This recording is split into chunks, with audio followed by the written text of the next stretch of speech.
I was once told that walking through a doorway could cause someone to forget even the most precious memories they had. Memories of good, memories of bad, memories of love and of loss, all tucked away neatly, stored like the worn-out blankets that were kept to dress the rainy days and bad habits that happen from time to time.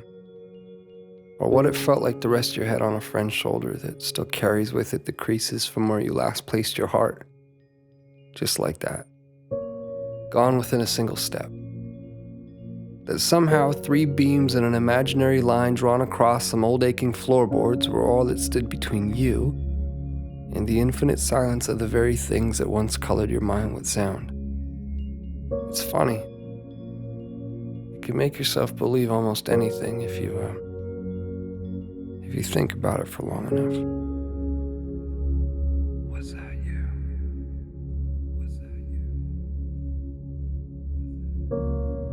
I was once told that the love I felt beating inside my chest was nothing more than my mind playing an unfair trick on my heart. And like a pair of dice dancing along the uneven pavement, their fate, much like yours or mine, had already been decided. That even the cracks that drew their faults between 2 opposing sides could not escape a fate that was always destined to be sealed. To think that someone could actually believe that the swelling tides of my heart were no more than an anxious highway of ins and outs anchoring my imagination to the castles I've been building in the sky. Well, maybe they are the crazy ones. Then again, I have been known to misplace my hope in the way things fall.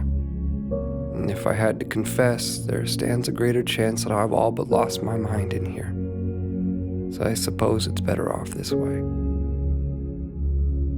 Because I've always believed that the odds of finding what you seek tend to favor those who are open to seeking them in the first place. And I, for one, have never quite understood how odds stand to get even without that frame in mind.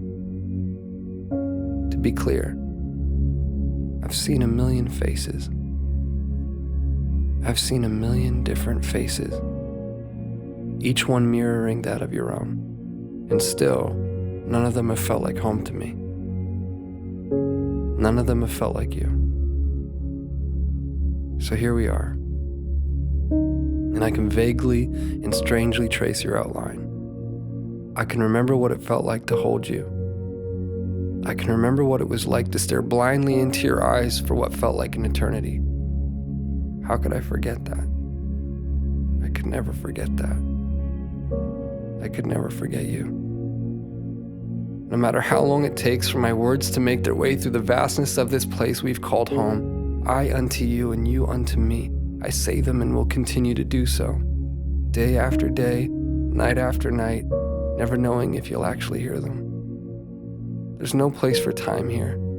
Just overlapping moments where I thought I'd found you, where I thought I heard the sound of your breath, where I felt your heart as it waited patiently for mine, retracing the steps that we left in the life before last, before our eyes closed, before the great divide, before a doorway stood between you and me.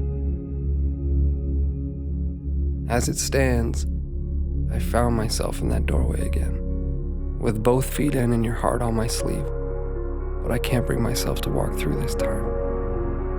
Not yet, at least. Not until I take one last look and see that it was you. That it was always you.